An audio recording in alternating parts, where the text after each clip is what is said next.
নমস্কাৰ easy English grammar লাৰ্ণিঙৰ তৰফৰ পৰা সকলোকে আন্তৰিক অভিনন্দন জ্ঞাপন কৰি আজিৰ ভিডিঅ' আৰম্ভ কৰিবলৈ ওলাইছোঁ। ছাত্ৰ ছাত্ৰীসকল, আজিৰ ভিডিঅ'ৰ আলোচ্য বিষয় হৈছে how to turn an assertive sentence to an interrogative sentence. অৰ্থাৎ এছাৰ্টিভ সেন্টেন্সক কেনেকৈ ইণ্টাৰগেটিভ সেন্টেন্সলৈ পৰিৱৰ্তন কৰা হয়। চোৱা,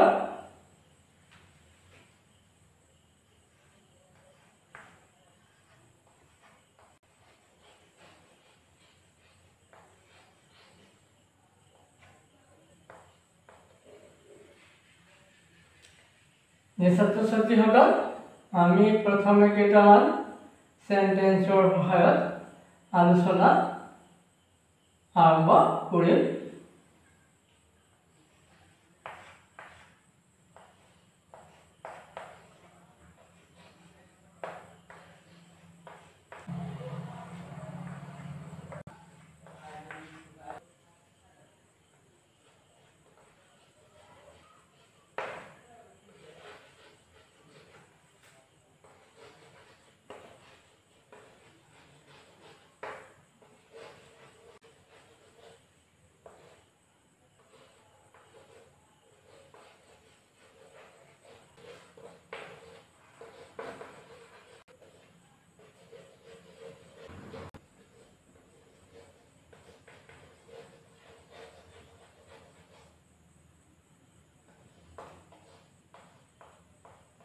ছাত্ৰ ছাত্ৰীসকল, আমি ইয়াত পাঁচটা সেন্টেন্স বা উদাহৰণ লৈছোঁ।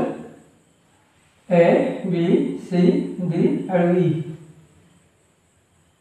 ইয়াৰ প্ৰতিটোৱেই একোটা এছাৰ্টিভ সেন্টেন্স।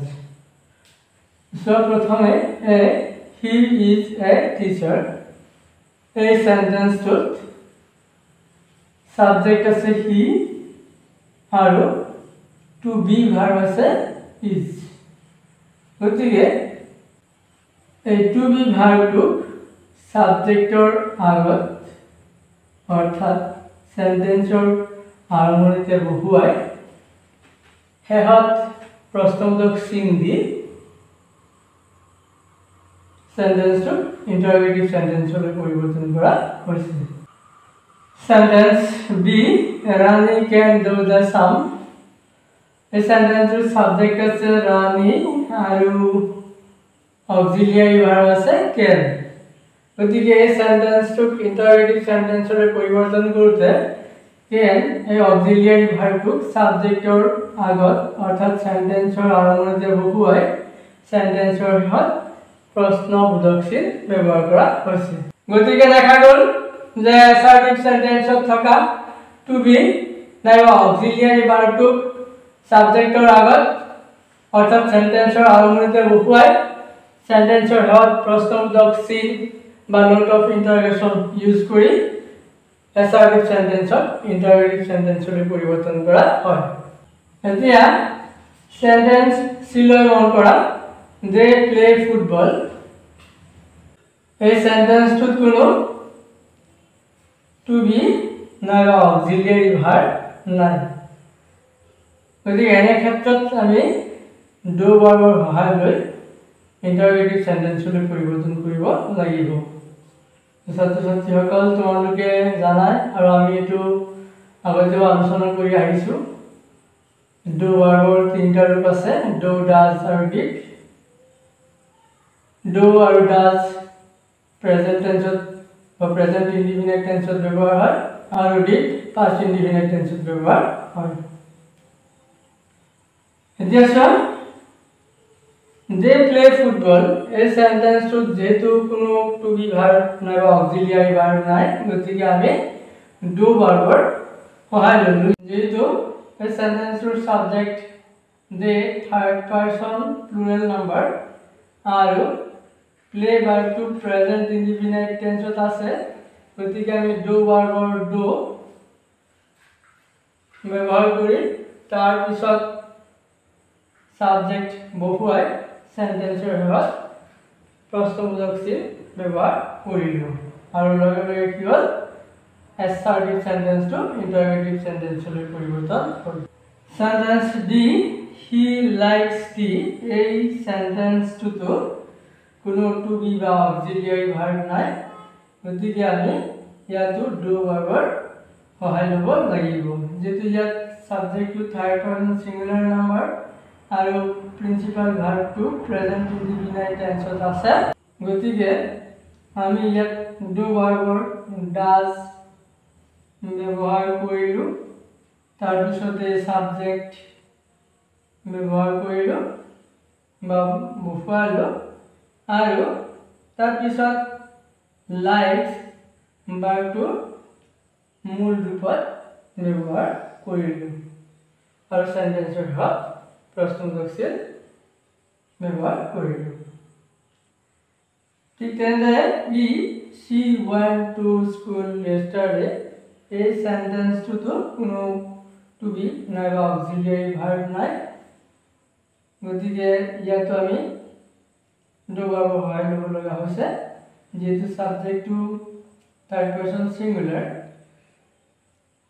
আৰু verb to past indefinite tense আছে গতিকে আমি do verb did ৰূপটো ল'লো তাৰ ঠিক পিছতে subject বহুৱাই went verb মূল ৰূপলৈ ঘূৰাই আনি বাক্যৰ শেষত প্ৰশ্নবোধক চিন ব্যৱহাৰ কৰিলো গতিকে ইয়াত দেখা গ'ল যে assertive sentence যদি to be নাইবা auxiliary verb এটাও নাথাকে তেন্তে subjectৰ person number আৰু principal verb tense অনুসৰি do verb সহায় লৈ interrogative sentence আৰম্ভ কৰিব লাগে আৰু হেয়াত note of interrogation বা প্ৰশ্নবোধক চিন ব্যৱহাৰ হয় ইয়াৰ মূল কথা হ'ল যে কোনো assertive sentence interrogative sentence লৈ পৰিৱৰ্তন কৰোঁতে প্ৰথমে আমি চাব লাগিব assertive sentence auxiliary নাইবা to be verb আছে না নাই যদি আছে তেনে ক্ষেত্ৰত auxiliary বা to be verb to subjectৰ আগত অৰ্থাৎ sentenceৰ আৰম্ভণিতে বহুৱাই sentenceৰ শেষত প্ৰশ্নবোধক চিন ব্যৱহাৰ কৰি interrogative sentence লৈ পৰিৱৰ্তন কৰা হয় যদি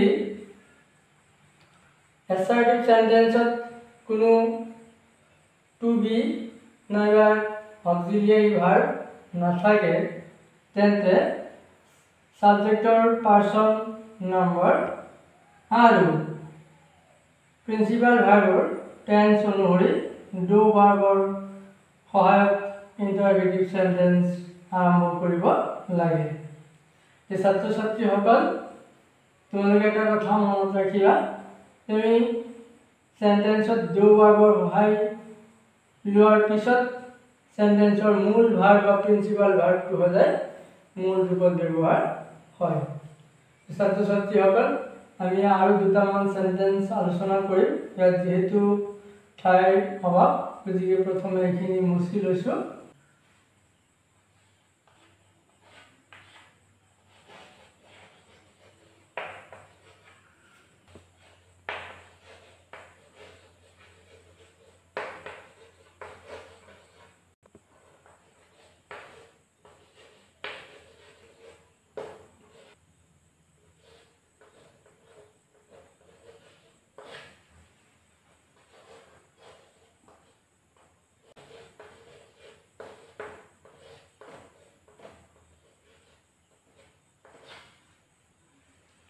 ছাত্ৰ ছাত্ৰীসকল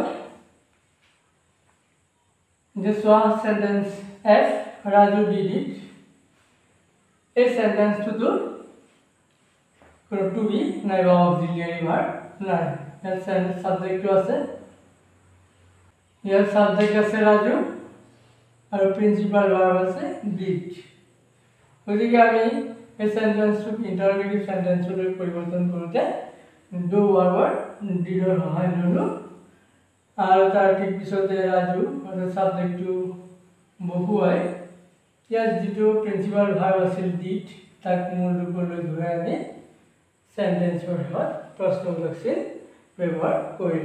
এতিয়া চোৱা সেন্টেন্স জি ইউ হ্যাভ এ কাউ। এই সেন্টেন্সটোত সাবজেক্ট ইউ আৰু হ্যাভ টু হ্যাভ ভাৰ্ব। গতিকে এই সেন্টেন্সটোক ইন্টাৰগেটিভ সেন্টেন্সলৈ পৰিৱৰ্তন কৰোঁতে টু হ্যাভ ভাৰ্বটো সাবজেক্টৰ আগত বহুৱাই সেন্টেন্সৰ শেষত প্ৰশ্নবোধক চিন ব্যৱহাৰ কৰিলে ইন্টাৰগেটিভ সেন্টেন্সলৈ পৰিৱৰ্তন হ'ব। নাইবা এনে ক্ষেত্ৰতো আমি কি কৰিব পাৰোঁ ডু ভাৰ্বৰ সহায় লৈ এছাৰ্টিভ সেন্টেন্সক ইন্টাৰগেটিভ সেন্টেন্সলৈ পৰিৱৰ্তন কৰিব পাৰি। যেনেকৈ do you have a cow. ছাত্ৰ ছাত্ৰীসকল আজিৰ আলোচ্য বিষয় ইমানেই। আশা কৰোঁ তোমালোকে এছাৰ্টিভ সেন্টেন্সক কেনেকৈ ইন্টাৰগেটিভ সেন্টেন্সলৈ পৰিৱৰ্তন কৰা হয় সেই সম্পৰ্কে ভালদৰে বুজি পাইছা।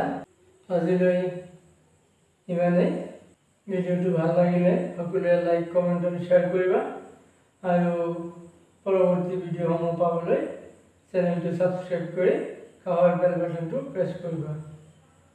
পৰৱৰ্তী ভিডিঅ'ত পুনৰ লগ পাম। বাই।